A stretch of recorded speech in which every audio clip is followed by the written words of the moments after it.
नमस्कार। न्यूज 18 के इस डिजिटल ब्रॉडकास्ट में आपका स्वागत है। मैं आनंद नरसिम्हन और मेरे साथ हैं वरिष्ठ पत्रकार और न्यूज 18 बिहार के मैनेजिंग एडिटर ब्रजेश कुमार सिंह। ब्रजेश जी नमस्ते। सोमवार को एक ही सवाल हमारे दिमाग में आ रहा है, ये चीन कर क्या रहा था? क्योंकि हर बार अब घूम फिर के सारी सुइयां जो है।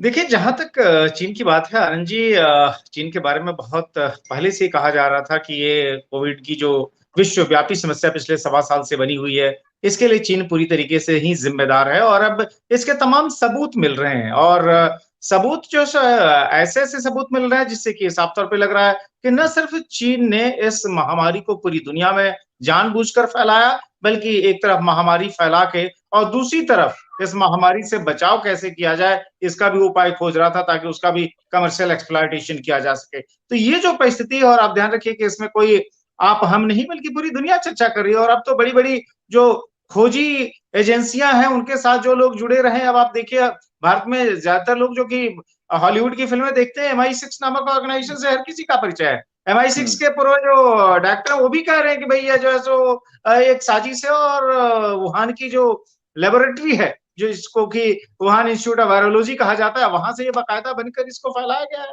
तो मुझे लगता है कि सोमवार की सुबह जब हम लोग चीन की बात कर रहे हैं, तो न सिर्फ कोरोना को फैलाने में उसका रोल, बल्कि कोरोना का किस तरीके से कमर्शियल एक्सप्लॉयटेशन किया जा सके, वैक्सीन बेच बेच के, या उसके लिए पहले से प्रिवेंशन करके और फिर दिखाया जाए कि भाई चीन कितना सशक्त है हर चीज को डील करने में। मुझे लगता है कि ये पूरी की पूरी साजिश हुई। वो कहते हैं ना, चाइना माल पे कभी भरोसा नहीं करना चाहिए। अब ये चाइना से वायरस हो या चाइना से वैक्सीन हो, दुनिया में सब फ्लॉप हो रहा है। लेकिन जो डिटेल सामने आ रही हैं वो थोड़ी चिंताजनक है ब्रजेश जी, क्योंकि अब ऑस्ट्रेलिया जो है, सबसे पहले ऑस्ट्रेलियन मीडिया इसको मार्च में ये बात कह चुका है, फरवरी मार्च में ये बात कह चुका है कि ये लैब लीक जो हुआ है ये गलती से हो गया। लेकिन ये एक ह्यूमन वायरस है, human made man made virus है। और इस ये Wuhan institute of virology, WIV, या फिर वुहान CDC, इन दो लैब्स में से ये लीक हुआ है। और ये बात जो है ऑस्ट्रेलियन मीडिया ने पहले ही कह दी थी। सबसे बड़ी बात उन्होंने ये कही कि देखिए, बीच में इंटेल पेपर्स की हमने बात की थी, जो कि जो बाइडेन और US इंटेल में भी कहा है कि 2015 में ही PLA और चाइनीज CCP कम्युनिस्ट पार्टी के बीच में ये बातचीत हो गई थी कि कैसे SARS-CoV-1 जो सार्स वायरस है उसको थोड़ा सा और उसको पढ़कर, थोड़ी बैट वायरसेस को स्टडी कर कर बायो वेपन की तैयारी की जाए। ये 2015 में इसकी बातचीत शुरू हो गई थी। लेकिन अब ये खबर आ रही है कि 2000 अगस्त 2019 में ही सबसे पहले वायरस की ये आ गए थे, या संकेत आ गए थे वुहान में, जिसको कि चीन ने पूरी तरह से दबाया।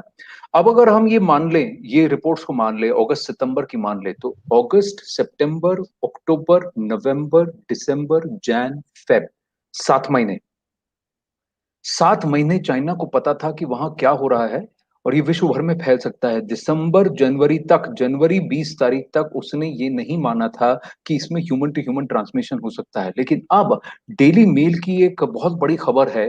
डेली मेल जो कि यूके का एक प्रकाशन है, उसने कहा है कि सुजेन नू यूसेन जू यूसेन जू नाम का एक साइंटिस्ट था, जो कि ये जो शी ली है, जिसे बैट लेडी कहा जाता है, जो कि इस पूरे फसाद की जड़ है, ये वायरोलॉजिस्ट जो कि बैट वायरसेस को मैन्युफैक्चर कर रही थी ह्यूमन जीनोम के साथ मिक्स करके, और इसको स्लीव्स बना रही थी, और ये ह्यूमन मेड वायरस ये कर रही थी। वो US से चाइना आई थी, वुहान के इस लैब की डायरेक्टर है वो।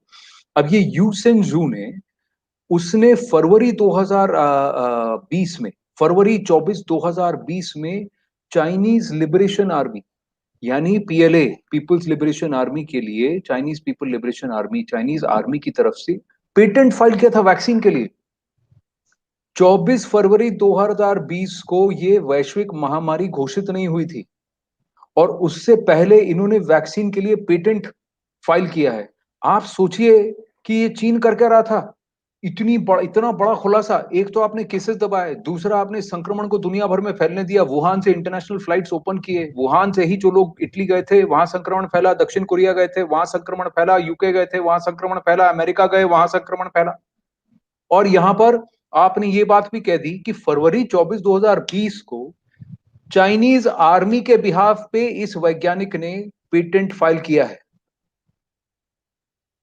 देखिए, बहुत साफ तौर पर है कि किस तरीके से एक सोची समझी साजिश के तहत ये किया जा रहा था। जाहिर है चीन में जो कुछ भी है, चाहे वो चीन की कम्युनिस्ट सरकार हो या पीएलए हो या फिर यह जो डब्ल्यूआईवी जिसकी चर्चा जो है पिछले 1.5 साल से पूरी दुनिया में हो रही है, ये सब इंटरलिंक्ड चीजें हैं। और आप जो जानते हैं इस देश में या पूरी दुनिया में जो खासतौर पे वैक्सीन डेवलपमेंट की प्रोसेस है, हम लोगों ने देखा कि किस तरीके से जो है 3 फेज के ट्रायल होते हैं।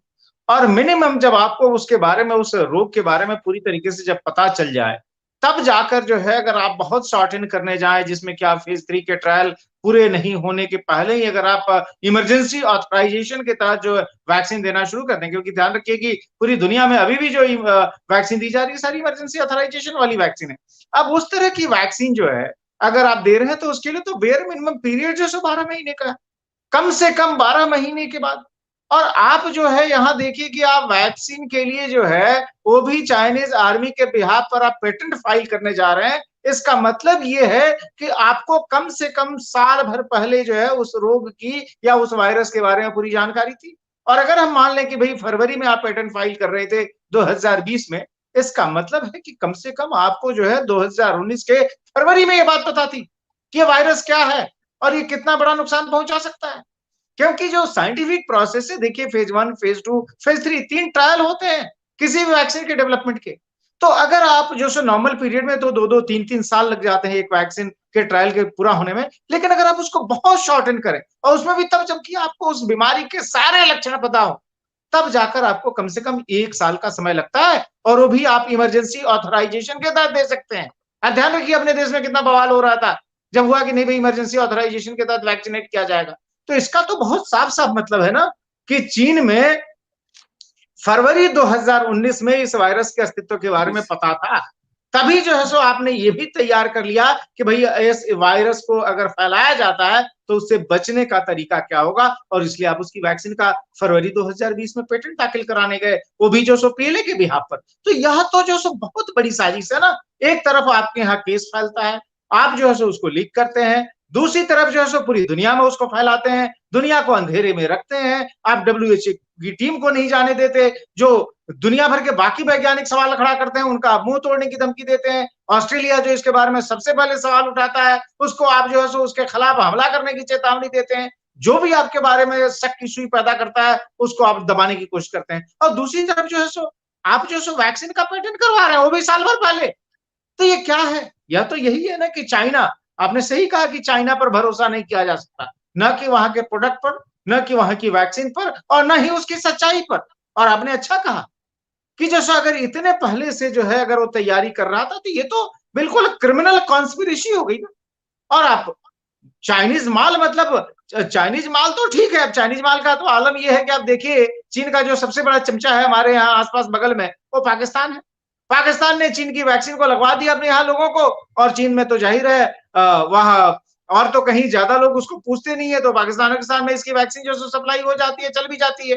अब वो पाकिस्तान जो है अपने लोगों को सऊदी अरब भेजने की कोशिश कर रहा है। सऊदी अरब छोड़िए, कई सारे देश जो है मिडिल ईस्ट के, उन सभी देशों ने साफ कर दिया कि अगर आप चाइनीज वैक्सीन लगवा के आ रहे हैं तो हम आपको अपने यहाँ घुसने नहीं देंगे। तो ये तो हाल है। तो जो देश जिसके प्रोडक्ट पर जो है दुनिया अभी भरोसा नहीं कर रही है, उसके द्वारा जो बात कही जा रही है इस वायरस के बारे में, उसको दुनिया कैसे माने?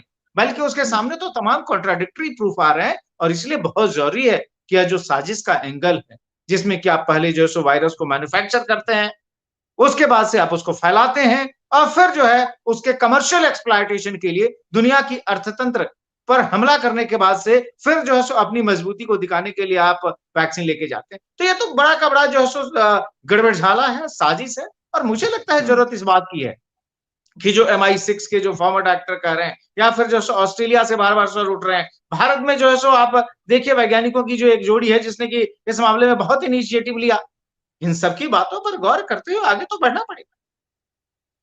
अब इसमें इंटरेस्टिंग बात बताता हूँ। 24 फरवरी 2020 यानी सिर्फ 5 हफ्ते जब चाइना ने officially human to human transmission accept किया था, क्योंकि करीब 18 या 20 जनवरी 2020 को ही चाइना ने ऑफिशियली माना था, बावजूद इसके कि उसे पहले ही पता था। 6 दिसंबर को अब क्रॉनिकल्ड है कि वुहान में ही ह्यूमन टू ह्यूमन ट्रांसमिशन के एविडेंसेस साफ थे, लेकिन चीन ने इस बात को दबाया। जनवरी 20 को उन्होंने इसको माना डब्ल्यूएचओ के सामने, और 24 फरवरी 2020 को यू शेन जू का नाम का ये व्यक्ति जो है, ये मेल साइंटिस्ट जो है, ये पेटेंट फाइल करता है। क्यों पेटेंट कहाँ फाइल करना पड़ता है आपको वैक्सीन का? यूएस में, क्योंकि ये इसका यूएस में लिंक्स थे। फिर क्या होता है देखिए, मई 2020 में ये नामी साइंटिस्ट है, सेलिब्रेटेड साइंटिस्ट है, चीन का अवार्ड विनिंग साइंटिस्ट है, ये मर जाता है। मिस्टीरियस सर्कमस्टांसेस में ये मर जाता है। लेकिन किसी ने भी, चाइनीज मीडिया में सिर्फ एक लाइन आई थी कि भाई ये मर गया है। इतने बड़े वैज्ञानिक, इतना अवार्ड विनिंग मिलिट्री साइंटिस्ट है, इसके नाम की कोई ट्रिब्यूट्स नहीं, सिर्फ इसको बस डिसीज्ड कहा गया। एक बार जुलाई 2020 में और एक बार दिसंबर 2020 में एक साइंटिफिक पेपर में इसको कहा गया कि ये मर चुका है। अब ये जो यूज एंड जू है, ये जो साइंटिस्ट है, ये university of Pittsburgh school of medicine US में पोस्ट डॉक्टोरल रिसर्च कर रहा था और न्यूयॉर्क ब्लड सेंटर के साथ काम कर रहा था।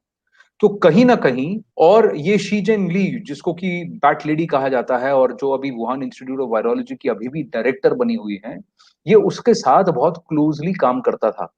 लेकिन इसने क्या किया, यूएस में अपना पेटेंट फाइल किया और इसकी मृत्यु हो गई चीन में, वो भी मिस्टीरियस सर्कमस्टांसेस में। यानी कहीं ना कहीं ये कोशिश थी कि जो व्यक्ति पीएलए का मिलिट्री साइंटिस्ट है, अवार्ड विनिंग मिलिट्री साइंटिस्ट है, वो मर गया, पेटेंट उसने फाइल किया, चीन की आर्मी को पता लग गया और उन्होंने इस बात को बाहर आने से पहले इसको ही मार दिया।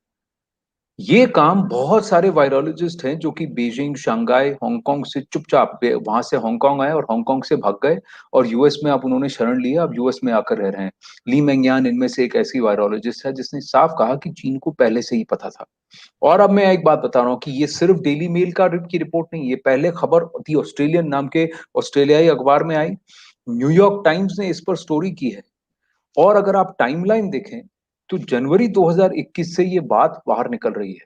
उससे पहले अगर पॉलिटिकली देखें तो जिसको अमेरिका ने लताड़ा, इतनी इतनी गालियां दी और जिसको ट्विटर ने अपने इधर से हटवा दिया, जैसे एक यूनिलैटरल तरीके से डोनाल्ड ट्रंप और उसकी टीम, माइक पॉम्पियो और बाकी सब, ये पहले लोग थे जिन्होंने कहा कि ये या किसी वेजिटेबल मार्केट से निकला हुआ एनिमल वायरस जो कि ह्यूमंस में फैला है, इंसानों मनुष्यों में फैला है, ऐसा नहीं है।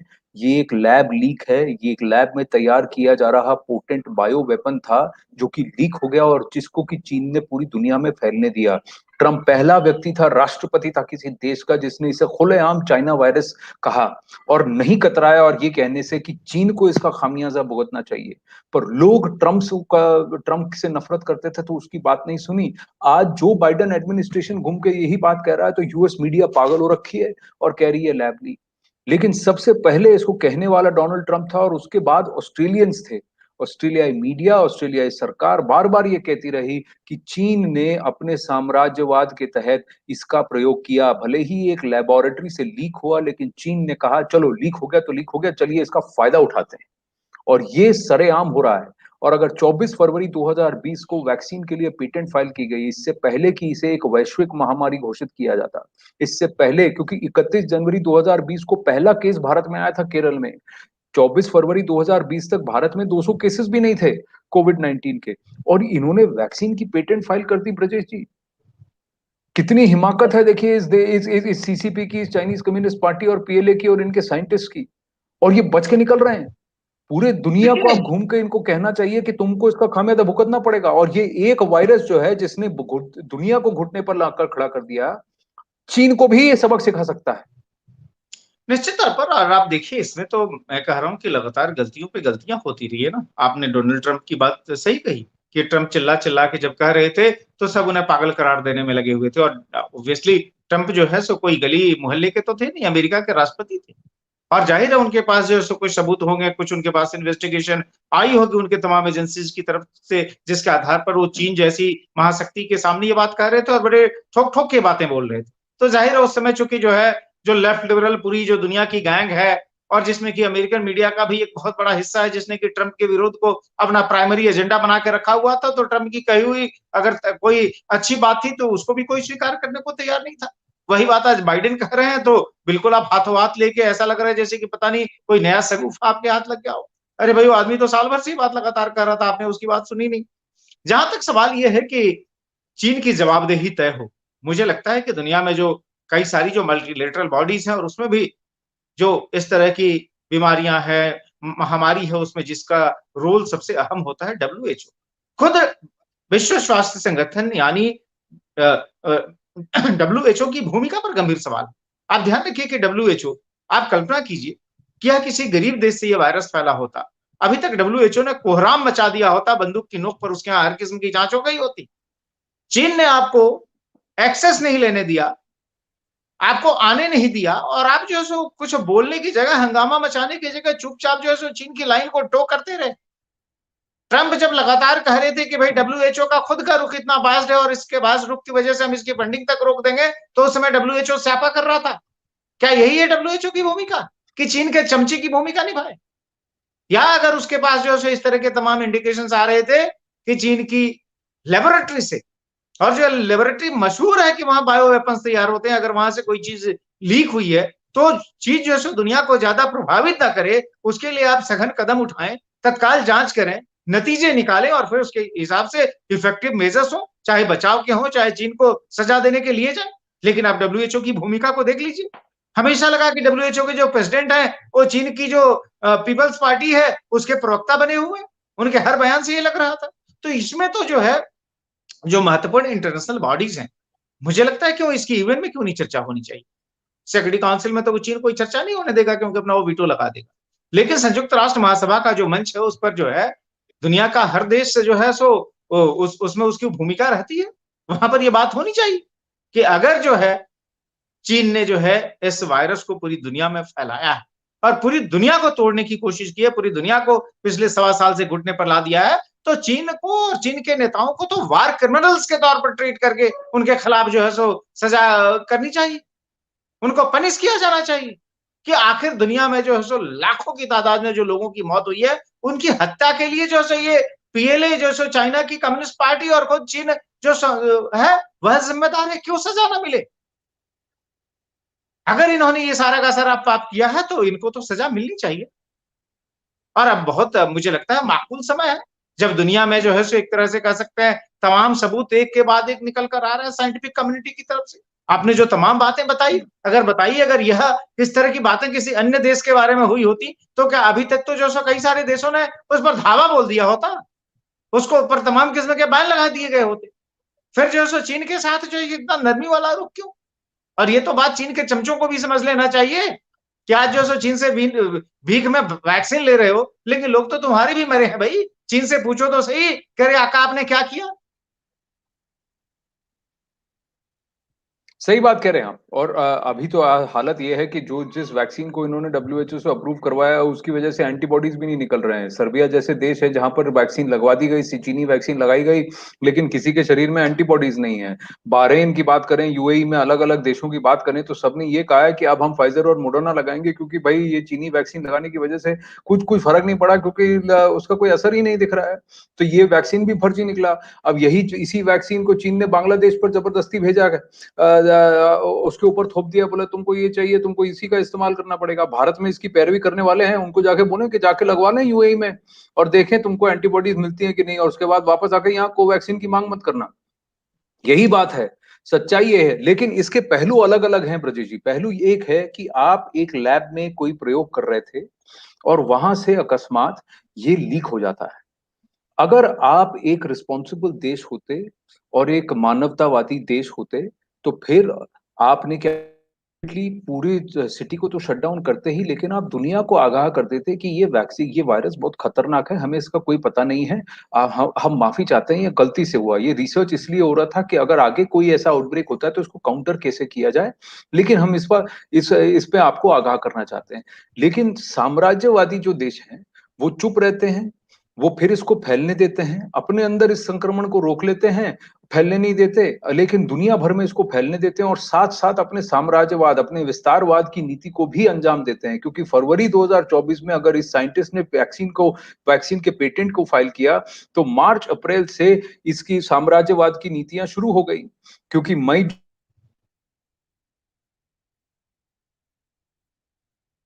नहीं नहीं, और आप ये देखिए ना, आप जिस साम्राज्यवाद की बात कर रहे हैं था किस अगर तरीके से उसने डिक्लाइड किया। उसके बाद। जी, और उसके बाद अगर आप देखें तो फिर उसने साउथ चाइना सी में फिर कदम बढ़ाने शुरू कर दिए, ताइवान के साथ पंगा ले लिया, सेंकाकू आइलैंड जापान में वहाँ पर भी तकलीफ करना शुरू कर दिया। हर जगह चीन ने अपने विस्तारवाद को अंजाम देने की कोशिश की। लेकिन इससे पहले और तो फिर अलग-अलग 2-3 चीज़ें हैं कि एक आप इस लैब में कर क्या रहे थे? दूसरा, इस लैब से अगर वो गलती से निकल गया वायरस तो फिर आपने क्या किया? और तीसरा, आपने इसका फ़ायदा उठाया, इसका लाभ उठाया, मानवता को चोट पहुँचाकर अपने विस्तारवाद को अंजाम देने के लिए आपने इसका फ़ायदा उठाया। अलग-अलग चीज़ों पर, अलग-अलग लेवल्स पर शी जिनपिंग और उनकी टीम जो है, पूरी तरह से दोषी नज़र आती है।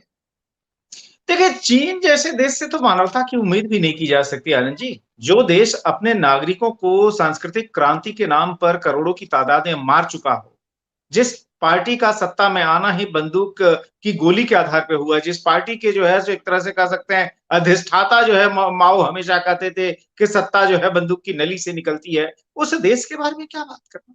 जो देश अपने नागरिकों को जो है सो ब्रूटली मारता हो, आप चाहे चाहे आप देख लीजिए तिब्बत देख लीजिए या चीन के कई सारे दूसरे प्रोविंसेस देख लीजिए, जहाँ पर लोगों के मतांतर हैं, आप जो है किस तरीके से क्रश करते हैं और जहाँ पर छात्रों के आंदोलन को टैंक से कुचल दिया जाता हो। उस देश में आप मानवता की बात कर जहां पर कोई आदमी जो है वैज्ञानिक कोई कहता है कि हाँ भाई जो हमारे यहाँ गड़बड़ी हुई है उसका जो है गला काटने को राजी हो जाते हैं लोग जो है देश छोड़कर भाग निकलते हैं। हांगकांग जो कि एक समय दुनिया के प्रमुख जो है आर्थिक शहरों में से एक था, वहां पर आप आजादी का गला घोटते हैं उस चीन से। ये इन सब चीजों की भला कैसे उम्मीद की जा सकती है? उस चीन की जो सो प्रकृति में ये नहीं है। वह जो सो लोगों की देशों की मजबूरी का फायदा उठाना जानता है। अब देखिए जैसे ही दुनिया में कोरोना फैला, दुनिया में तमाम जो सो मैन्युफैक्चरिंग बंद होने शुरू हुए, इसने प्रोडक्ट के दाम बढ़ा दिए। यहाँ तक कि जो तमाम जो उपकरण थे जो कि लाइफ सेविंग उपकरण थे फर्स्ट फेज में, आप याद कीजिए रातों रात इसने सबकी कीमतें हुँ, बढ़ा दी। और तो और इसकी फ्रॉडगिरी का आलम यह था, आप याद करिए चीन में बड़ा जोक फैला था। इसने मास्क के नाम पर कटे हुए ब्रा पीसेस भेज दिए थे वहां पर, जो कि किसी काम जी। के नहीं थे। तो ये जो देश इतना फ्रॉड हो, जो देश हर चीज में फर्जीगिरी कर सकता हो, उस देश से आप कहाँ उम्मीद करते हैं? ऐसे देश को तो जो है कड़ी से कड़ी सजा देनी चाहिए पूरी दुनिया को मिलकर, ताकि जो है सो इसके अंदर जो है सो तमाम ये भेड़िए जो बैठे हुए हैं, जो कि अपना आर्थिक साम्राज्यवाद कायम करने के लिए दुनिया के साथ किसी भी किस्म का गुनाह कर सकते हैं, उनको जो है घुटने पे लाया जाए। पूरी दुनिया को जो लोग घुटने पे लेके आए हैं, उनको घुटने पर लाने के लिए मजबूर किया जाए। ये रास्ता होगा। और आपने जहां तक वैक्सीन की बात कही, मैं आज ही सुबह पाकिस्तान का अखबार डॉन देख रहा था। अब वहां पर हुँ, एक रिपोर्ट छपी है और बड़ी हास्यास्पद रिपोर्ट है। वहां पर जो है एक मोटर माउथ किस्म के जो मंत्री हैं, वो कह रहे हैं कि नहीं हमारे वजीर आजम जो है यानी इमरान खान जो है, वो जो है सो सऊदी अरब से अपील कर रहे हैं कि साहब जो है सो ये जो चीनी वैक्सीन हमारे लोगों ने लगा लिया है उनको सऊदी अरब आने दीजिए। लेकिन जो है सऊदी अरब अभी तक उसके लिए तैयार नहीं है। एक दूसरी रिपोर्ट उसी में देखता हूँ कि सऊदी अरब ने साफ साफ कह दिया है कि जो भी चीन का वैक्सीन लगाकर यहाँ आना चाहता है बिल्कुल नहीं आ पाएगा, क्योंकि चीन की वैक्सीन को हम मानते ही नहीं है। इतना फर्जी उसका जो सो प्रोडक्ट है। और ये कोई सऊदी अरब नहीं है, आपने खुद गिनाया कि दुनिया के कई सारे देश हैं, यहाँ तक मिडिल ईस्ट के देश हैं जो कि कह रहे हैं कि भाई इससे तो कोई इम्यूनिटी डेवलप ही नहीं होती। तो जो चीन जो है आप समझिए एक तरफ जो है सो उसने बिल्कुल साजिशन जो है इसको फैलने दिया कोरोना को पूरी दुनिया में, जिसने साजिशन जो है सो इसकी वैक्सीन डेवलप की ताकि बाद में उसको एक्सप्लॉइट किया जाए, जिसने साजिशन जो है हुँ, सो जब दुनिया का अर्थतंत्र प्रभावित था अपने प्रोडक्ट के दाम जो है सो बढ़ा दिए, तो उसने आर्म टेस्टिंग शुरू कर दी, यहाँ तक कि वैक्सीन को भी जबरदस्ती बेचना शुरू कर दिया। उस चीन से तो किसी भी किस्म के मानवीय पहलू की उम्मीद ही बेमानी। एक बर्बर देश है, एक ऐसा देश जिसमें कि जो सो नैतिकता के लिए कोई गुंजाइश नहीं है, उसको तो फिर जो है सो वो जो भाषा समझता है, उसी भाषा में उसको समझाना पड़ेगा। और मुझे लगता है कि दुनिया में बहुत सारे देश हैं, जो कि चीन के तमाम किस्म के अत्याचारों से दुखी हैं, चाहे जापान हो, ऑस्ट्रेलिया हो या अगर बिल्कुल बगल में आप ताइवान को देख लीजिए। भारत तो खैर जो है सो पिछले कई दशकों से लगातार झेल ही रहा है चीन की बदमाशी को। तो मुझे लगता है अमेरिका में आप देखिए, ट्रंप को तो आप लोग कह रहे थे, सब लोग कह रहे थे वहां पर वेस्टर्न मीडिया में कि भाई ट्रंप तो कुछ भी बोलता है, आज क्यों भाई बाइडेन की बात को आप जो है सो हाँ में हाँ मिला रहे हैं कि हुँ, हाँ भाई चीन का इसमें रोल है। तो अब जबकि पता है कि भाई क्या हुआ है, खुद ब्रिटेन ब्रिटेन को भी जो है यूके को भी अपना रुख तो जो सो और कड़ा करना पड़ेगा ना। भई आपकी जो हुँ, सबसे महत्वपूर्ण जासूसी संस्था MI6 है, उसका जो आदमी लंबे समय तक डायरेक्टर रहा हुआ है, वो आदमी भी कह रहा है कि हाँ भाई, यह जो सो पूरा का पूरा एक क्राइसिस जो है आर्टिफिशियल क्राइसिस है, जो कि चीन ने खड़ा किया है। तो भाई अब हुँ। तो जो है सो चीन को सबक सिखाना पड़ेगा, कितने समय तक आप झेलेंगे? पिछले सवा साल से चीन का पाप पूरी दुनिया भुगत रही है। अब कम से कम चीन को अपने पापों की सजा खुद तो मिलनी चाहिए। ब्रजेश जी, कहीं ना कहीं ये जो यूएस की तरफ से एक थोड़ी सी एक वो कह रहे थे ना सॉफ्टनेस जो तैयार है चीन के खिलाफ एक्शन लेने में। भले ही डोनाल्ड ट्रंप ने बहुत कुछ कहा हो, और तो यानी ट्रंप जो कहते थे सब उसका विरोध वैसे ही करते थे, लेकिन अब आज जो है मीडिया में कुछ और खबरें आई हैं। खबरें ये आई हैं कि कम से कम 123 मिलियन डॉलर 2013 से 2020 के बीच में इस इको हेल्थ अलायंस को दिया गया है। ये इको हेल्थ अलायंस ने एक लैब है वुहान चाइना में जिसको फंड किया है, और ये लैब है वुहान इंस्टीट्यूट ऑफ वायरोलॉजी। तो अब जाके ये जो तार जुड़ रहे हैं कि इस गेन ऑफ फंक्शन रिसर्च, और ये शी जिंग ली जो है जो कि फ्लोरिडा यूएस से वुहान आई थी यहाँ की डायरेक्टर बनने के लिए, बराक ओबामा के काल से लेकर आज तक इसको कंटिन्यूअसली एंथनी फाउची यानी यूएस एड और जो उसके जो ग्रुप्स हैं उससे फंडिंग मिली है। डीओडी से इसको फंडिंग मिली है, पेंटागन से 39 मिलियन डॉलर्स की फंडिंग मिली, और फिर ये US agency for international development यानी यूएस एड, उससे इसे 64.7 मिलियन डॉलर की फंडिंग मिली है। और फिर इसे 13 मिलियन डॉलर की funding health and human services यानी जिस institute national institute of health and centres for disease control, ये सब एंथनी फाउची के नीचे अंडर आते हैं। और बराक ओबामा ने आज से 5-6 साल पहले जब ओबामा केयर की बात की थी, तब कहा था कि आज से 5 साल बाद एक वैश्विक महामारी के आसार लग रहे हैं, हो भी सकते हैं। यही बात बिल गेट्स ने भी कही थी। अब लोग सवाल पूछ रहे हैं कि यूएस इतने पैसे चीन के इस लैब को क्यों दे रहा था। यूएस की तरफ से अभी तक यही बात आई है कि सार्स के बाद इस बात की खोज करने की जरूरत थी कि ऐसे कौन कौन से वायरसेस हैं जिनका आउटब्रेक हो सकता है, तो उनकी स्टडी करके उनके खिलाफ की तैयारी जो है, उनसे लड़ने की तैयारी के लिए हम इसको फंड कर रहे थे।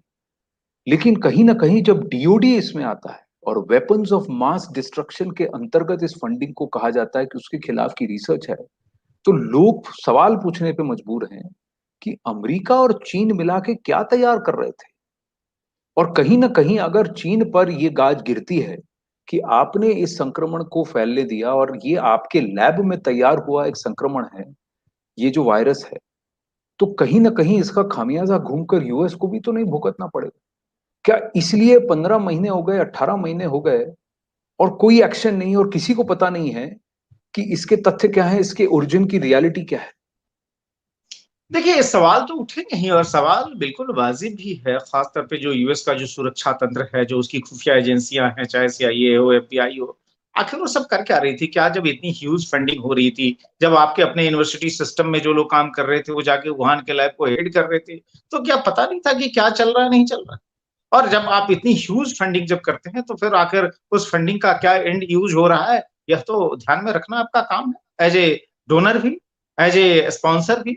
तो ऑब्वियसली अमेरिका को भी इन सवालों के जवाब देने पड़ेंगे, और जाहिर है इसमें से कई सवालों के जवाब हो सकता है इनकन्वीनियंट हो सकता है अमेरिका पर भी लापरवाही का आरोप लगे, हो सकता है अमेरिका पर भी कम्प्लेसेंसी की बात है, और इसकी वजह से हो सकता है कि अमेरिका के रुख में नरमी रही हो चीन को लेकर, क्योंकि जाहिर है चीन पर सवाल उठेंगे, जब जांच आगे बढ़ेगी तो फिर ये भी बात तो आएगी ही कि फिर आखिर अमेरिका ने क्यों जो है उसको फंड किया। अब आप भले कहें कि भाई हम सार्स का कोई नया वर्जन जो है वो दुनिया में आ जाए, उससे बचाव का क्या तरीका हो सकता है, वो जानने के लिए जो हम रिसर्च को ग्रांट दे रहे थे या उसको फंड कर रहे थे। लेकिन आज की तारीख में दुनिया दुनिया जो कष्ट भोग रही है, उसमें जाहिर है ये तर्क किसी को आसानी से ग्राह्य नहीं होंगे। और सबसे बड़ी बात कि अगर ये सब कुछ चल रहा था, तो फिर जो है सो आपकी मॉनिटरिंग कैसी थी? और आप सबसे बड़ी बात, आप चीन पर कैसे भरोसा कर लेते हैं? चीन जिस पर कि शायद ही कोई आदमी, अगर सच पूछिए, अगर इंडिविजुअल बेसिस पे करनी हो बात, तो कोई भरोसा करेगा? चीन का ट्रैक रिकॉर्ड जो है, 1000 वर्षों का जो उसका इतिहास है, उसमें कभी कुछ उसमें भरोसे जैसा है ही नहीं। जो कि डॉक्यूमेंटेड हिस्ट्री है, हमेशा उसने धोखा ही दिया है, हमेशा जो है वो, इसलिए तो उसको ड्रैगन कहा जाता है। ड्रैगन क्या करता है? तो मुझे नहीं लगता कि जो है अमेरिका ने जो इसमें जो कुछ किया है, उसमें अमेरिका को कई सवालों के जवाब तो देने पड़ेंगे, क्योंकि उससे छुटकारा नहीं मिल सकता। और अगर आपने कहा कि शायद कहीं यही वजह नरमी की तो नहीं रही है चीन के मामले में अमेरिका की तरफ से, लोगों का मतलब मिजाज तो यही, लोगों को तो यही लगता है कि शायद इसी वजह से ये हुआ होगा। तो ऐसे कई सारे प्रश्न हैं जिसका जवाब जो है अमेरिका को भी देना पड़ेगा, इस करंट एडमिनिस्ट्रेशन को भी देना पड़ेगा, जो पुराने प्रेसिडेंट तो कभी नहीं रहे सत्ता में, लेकिन जो सो देश के तौर पे अमेरिका इन सब चीज़ों के लिए ज़िम्मेदार है, तो बाइडेन प्रशासन की ज़िम्मेदारी है कि वो तथ्य लोगों के सामने रखे, दुनिया के सामने रखे। अमेरिका में 6 लाख लोग मरे हैं। आज भी हर रोज कम से कम 500 से 600 लोगों की मृत्यु हो रही है।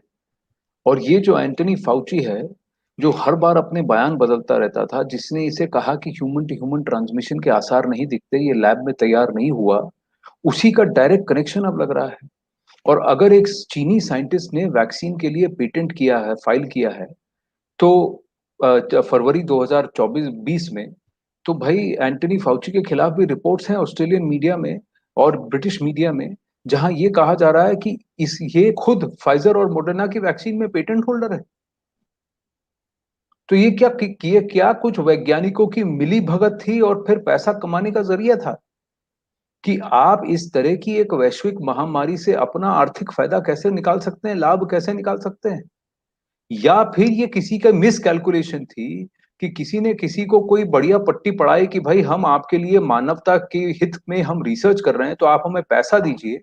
और जबकि वहां पर चल ये रहा था कि मानवता के अहित करने के लिए और अपने साम्राज्यवाद को बढ़ावा देने के लिए इसका कैसे प्रयोग किया जाए। क्या आपको लगता है कि ऐसा था कि किसी ने अमेरिका को इस तरह से उल्लू बनाया कि उनको तो ये कहा कि देखिए दुनिया को बचाने के लिए हम ये गेन ऑफ फंक्शन रिसर्च कर रहे हैं, और खुद उन्होंने बस ऐसे एक हथियार की तैयारी करने की कोशिश की जिससे कि वो दुनिया पर राज कर सके। कहीं ना कहीं जो अकाउंटेबिलिटी की सिस्टम है ब्रजेश जी, आपको नहीं लगता चीन से शुरू होना जरूरी है कि चीन को इसको खामियाजा भुगतना पड़ेगा? चले भाई, आगे जाकर और भी सरकारें इसकी गिरफ्त में आए ना आए, और भी वैज्ञानिक और इंडिविजुअल्स इसकी गिरफ्त में आए ना आए, लेकिन कहीं ना कहीं अकाउंटेबिलिटी शुरू करने की जरूरत है, तभी एक रीसेट होगा जियो पॉलिटिकली दुनिया में। निश्चित तौर पर। और आपने जहां तक अमेरिका की बात कही कि अमेरिका को किसी ने उल्लू तो नहीं बनाया कि भाई हम जो है सो कुछ रिसर्च कर रहे हैं मानवता को बचाने के लिए, किसी भी नई महामारी से दुनिया को बचाने के लिए। तो जहां तक अमेरिका का सवाल है, देखिए अमेरिका को इस तरीके से बड़ी राशि खर्च करके और उसकी एवज में उल्लू बनने की बहुत पुरानी आदत है। आप याद करिए, जब हम्म। अफगानिस्तान पर सोवियत संघ का कब्जा था, उस समय जो पूरे के पूरे तालिबान का जो सो कॉल्ड आंदोलन था, जो कि चीन से जो है उस समय उस तरह के रिश्ते नहीं थे, आप ध्यान रखिए जो है, हम्म। उस समय जो है सो अफगानिस्तान से सोवियत रूस को, उसकी फौज को भगाने के लिए अमेरिका ने बाकायदा पाकिस्तान को और तालिबान को फंड किया। तालिबान पूरा का पूरा खड़ा किया हुई अमेरिका का था। एक तरफ जियाउल हक जिसने कि अनैतिक ढंग से पाकिस्तान में सत्ता पर काबिज किया था, एक तरह से जो है कह सकते हैं कि वहां पर जो पूर्व प्रधानमंत्री थे बेंजीर भुट्टो के फादर, उन जुल्फिकार अली भुट्टो को एक तरह से फर्जी केस में ये करके फांसी के फंदे पर चढ़ाकर जिस जिया ने पाकिस्तान में कब्जा किया, और वो कब्जा तभी छूटा जब 1988 में एक बम ब्लास्ट जो कि उसके एयरक्राफ्ट में हुआ, उसमें डेथ हुई, उसके बाद से तो उस जिया ने तो बिल्कुल उल्लू बनाया ही बनाया ना। और जो है सो जो तालिबान का जो ये था कि भाई हम आपके साथ खड़े हैं, सोवियत रूस को यहाँ से भगा रहे हैं, कम्युनिस्टों को भगा रहे हैं, उसने जो है सो उस तालिबान को एक ग्लोबल एम्पायर के तौर पर खड़ा कर दिया। उस तालिबान के आंदोलन के तहत जो तालिबान पैदा हुआ, उसमें जो कह रहे थे कि नहीं भाई यह तो जो है सो सिर्फ कम्युनिस्टों को खदेड़ने के लिए, उसने खुद अमेरिका को इतनी बड़ी सजा दी 2001 में 9/11 करके। और उसके बाद भी जो है अमेरिका को उल्लू बनाने में फिर से पाकिस्तान ने कोई कसर नहीं छोड़ी। आप ध्यान रखिए कि जब फिर से जो अफगानिस्तान में जो अमेरिकी फौजें जब आई 2001 में 9/11 के बाद से, कॉपरेशन के नाम पर पाकिस्तान ने किस तरीके से पैसे हटे, क्या भाई आपकी सप्लाई यहां से जाएगी, हम आपको अपने एयरबेस उपलब्ध कराएंगे? वही नहीं, आप ये भी ध्यान रखिए 2002 में तोरा बोरा में जब हुआ कि भाई अमेरिका ने जो जबरदस्त हमला किया है, वहां से ओसामा भाग निकला है, तो पाकिस्तान तो उसको 2002 से लेकर 2011 में जब तक वो मारा नहीं गया तब तक छुपा के उसने रखा अपने अबोटाबाद में। तो एक तरफ अमेरिका से पैसा ले रहा था ओसामा को खोजने के नाम पर, और दूसरी तरफ जो है उसको अपने दामाद की तरह घर में बना के रखे हुआ था, क्योंकि जो काकुल एकेडमी है अबोटाबाद में, जो सैन्य की एकेडमी है पाकिस्तान फौज की, वो बिल्कुल बगल में थी। और ये मानने की बात है कि कोई इतना बड़ा टेररिस्ट रह रहा हो किसी देश में और वो देश जो है उसके बारे में जानता नहीं हो, बल्कि उस टेररिस्ट को जिन्होंने, जिस डॉक्टर ने पकड़वाया वो आज भी पिछले 10 साल से वहां की जेल में है, बंद पाकिस्तान की। तो कहां सजा देने की जिन लोगों ने ओसामा बिन लादेन को सपोर्ट किया था, उसको छुपाने में मदद की थी, चाहे फौजी अधिकारी हो, सिविलियन अधिकारी हो, उनको सजा देने की जगह उस आदमी को जेल में रखा हुआ जिस आदमी ने ओसामा के बारे में अमेरिका को लीड दी। तो अमेरिका को तो ऐसे जो है लोगों से, ऐसे देशों से धोखा खाने की बड़ी पुरानी आदत। तो ये तो पाकिस्तान का गुरु है चीन। तो अब चीन ने अगर उसको धोखा दिया तो उसमें आश्चर्य की क्या बात है। और चीन का जो रिकॉर्ड है वो तो धोखाबाजी का ही रिकॉर्ड है ना। आप हमारे देश के केस में देख लीजिए, भाई प्रथम प्रधानमंत्री जवाहरलाल नेहरू, वह जो सब पंचशील और हिंदी चीनी भाई भाई करते रहे, और चीन ने 1962 में आपकी पीठ में छुरा क्या खंजर घोंप दिया, जब उस समय के नेफा में उसने जो अपनी फौज चढ़ा दी। वही नहीं आप ध्यान रखिए, जिस चीन की कोई जो है सो टुच्चे जैसी औकात थी, जब ये पूरे इंटरनेशनल कम्युनिटी के लिए जो है एक तरह से कह सकते हैं पर्सना नॉन ग्राटा था, जब इसको कोई अंतरराष्ट्रीय मंच पर भाव देने को तैयार नहीं था, उस समय जो है सो अमेरिका के कहने के बावजूद भारत ने अपना क्लेम छोड़ के चीन को जो एक तरह से बना दिया सुरक्षा परिषद का सदस्य। और उस चीन ने फिर हमारे साथ क्या किया, महज 10 साल के अंदर इतिहास गवाह है। तो मुझे लगता है कि इस तरह की जो है धोखेबाजी चीन के साथ रही है। और अमेरिका को जो है सो बेवकूफ बनने की आदत भी है महाशक्ति होने के बाद। तो अगर चीन ने वैसा किया कि उनको एक तरफ समझाया ये कि भाई हम रिसर्च कर रहे हैं, और दूसरी तरफ वो जैविक हथियार तैयार करके उसने पूरी दुनिया में, अब यहां तक कि अमेरिका को भी कमजोर करने के लिए इस वायरस को फैला दिया, और उसने सोचा कि इसी बहाने अब हम दुनिया के एकमात्र सुपर पावर मिलिटरली और इकोनॉमिकली बन जाते हैं। तो चीन का तो वही इरादा था। अब जाहिर है जब ये सब कुछ हो गया है, सब कुछ सामने है, तो मुझे लगता है कि अमेरिका को भी, अब ठीक है बेवकूफ बन लिए तो बन लिए, 10 साल बने या 15 साल बने ये महत्वपूर्ण नहीं है, लेकिन जब अकल आ जाए तो फिर जो सो आपको कार्रवाई करनी चाहिए। और इसमें मुझे लगता है कि अमेरिका को खुद लीडिंग पोजीशन लेनी चाहिए, बिकॉज जो अमेरिका का काफी अधिक धन अगर उसका अपव्यय हुआ है, अगर उसको नुकसान पहुंचा, आपने बताया कि रोजाना कितने लोग वहां मर रहे हैं, तो अब ये हाई टाइम है जो कहते हैं कि भाई जो है सो चीन के खिलाफ एक साझा मोर्चा बने। बहुत सारे देश, आसपास के जो देश, तो वो चीन से ऐसे ही नाराज चल रहे हैं। ऑस्ट्रेलिया जो है सो कब से ये बातें कह रहा है, जापान कह रहा है। जी। तो मुझे लगता है कि सबको मिलजुल कर चीन के खिलाफ, चीन को उसके कुकर्मों की सजा देने के लिए साथ आना होगा। जाहिर है चीन कोई छोटा मोटा देश है नहीं, उसकी आर्थिक ताकत है ही, उसकी सैन्य ताकत है भी। तो अगर लड़ना है तो फिर साथ मिलकर उससे लड़ा जाए, और फिर उसके पापों की सजा उसको दी जाए, और उसके कुकर्मों को जो है सो उसका भंडाफोड़ किया जाए। यही रास्ता है आगे का। बिल्कुल। और कहीं ना कहीं ऐसा लगता है कि जनवरी दिसंबर 2019 की बात है कि भारत जो है आरसेप से निकल रहा था। वहां पर अमेरिका, भारत और ये जो क्वाड देशों के बीच में एक सप्लाई चेन का एक ऑल्टरनेटिव जो मैकेनिज्म है, उस पर बात वैसे ही शुरू हो चुकी थी। जर्मनी भी ये समझ चुका था कि मुझे विकल्प ढूंढने की जरूरत है, क्योंकि मैं चीन पर पूरी तरह से निर्भर हूँ। 50% मेरा trade off balance of trade जो है वो चीन की तरफ झुका हुआ है, और मैं बिना चीन के अब फंक्शन नहीं कर पा रहा हूँ। तो ये सारे कई सारे विश्व के देशों ने इसको देखा कि देखिए चीन ने जिस तरह से अपने आप को बना लिया है इकोनॉमिकली और ट्रेड वाइज, जिस तरह से वो कंट्रोल कर रहा है, ये बहुत खतरनाक है। और उसके बाद इस वैश्विक महामारी को फैलने देना, दुनिया को अपने घुटनों पर लेकर आना ताकि वो फिर से चीन पर निर्भर हो जाए, ये एक उनकी कॉम्प्रहेंसिव नेशनल पावर जो है, कॉम्प्रिहें उसके अंदर इसको उन्होंने उसका उपयोग किया। ये अब धीरे धीरे ये प्रमाण सामने आ रहे हैं। और एक एक कर इन तथ्यों को अगर एक एक सीक्वेंशियल ऑर्डर में रखा जाए, और उसके साथ दुनिया में जो जो घटनाएं घटी, जैसे जैसे घटी, अगर उसको मैप किया जाए, तो आपको साफ दिखता है कि चीन ने लैब लीक भले ही प्लान ना किया हो, लेकिन लैब लीक के अंतर्गत और लैब लीक के इर्द गिर्द उन्होंने अपने प्लान को, अपने साम्राज्यवाद को रिवाइज किया, उसको ढाल दिया, और फिर उसको अपनी तरफ अपने एडवांटेज के लिए यूज किया। ये कहीं ना कहीं साफ दिख रहा है। और अगर एक चीनी मिलिट्री का साइंटिस्ट फरवरी 2020 में पेटेंट के लिए फाइल करता है, तो साफ है कि चाइना के पास एडवांस इंफॉर्मेशन था, और जो उसने दुनिया के साथ शेयर नहीं किया, और जिसकी वजह से पूरा विश्व, समस्त विश्व जो है आज भी इस वायरस की वजह से तकलीफ में है। मानवता तकलीफ में है। कम से कम 3.5 करोड़ लोगों की दुनिया भर में मृत्यु हो चुकी है इस वायरस की वजह से। और आज भी ये महामारी जो है दुनिया की अर्थव्यवस्था डेफिसिट हुआ है। 6 साल का जो ग्रोथ है वो माइनस हुआ है पिछले 15-18 महीनों में। दुनिया का अगर आप देखें तो बहुत बहुत ज्यादा तकलीफ चीन ने अपने साम्राज्यवाद को अंजाम देने के लिए विश्व को दी है। और कहीं ना कहीं ब्रिजेश जी, उसको इसकी सजा भुगतनी पड़ेगी, और जितनी जल्दी इस पर फैसला हो उतना बेहतर है। आज की इस वार्ता को यहीं विराम देते हैं। आपका फाइनल थॉट्स, और उसके बाद हम दर्शकों से कहेंगे कि कल उनसे भेंट करेंगे। जी हाँ, आखिर में यही कि चीन के जो पाप है, जिसकी दुनिया ऑलरेडी पहले सजा भुगत चुकी है, अब चीन को उसके कुकर्मों की जो सजा देना दुनिया का काम है। और इसमें जितनी जल्दी काम हो, जितनी जल्दी इनिशिएटिव हो, सब देश साथ मिलजुल कर आए, उतना ही अच्छा, ताकि फिर चीन इस तरह की हिमाकत आगे करने की हिम्मत ना कर सके। और मुझे लगता है कि इस पर शुरुआत तो हो चुकी है, अब देखिए नतीजे कितनी जल्दी आते हैं। हम्म। जी, आज की वार्ता को यहीं विराम देते हैं। नमस्ते। नमस्कार।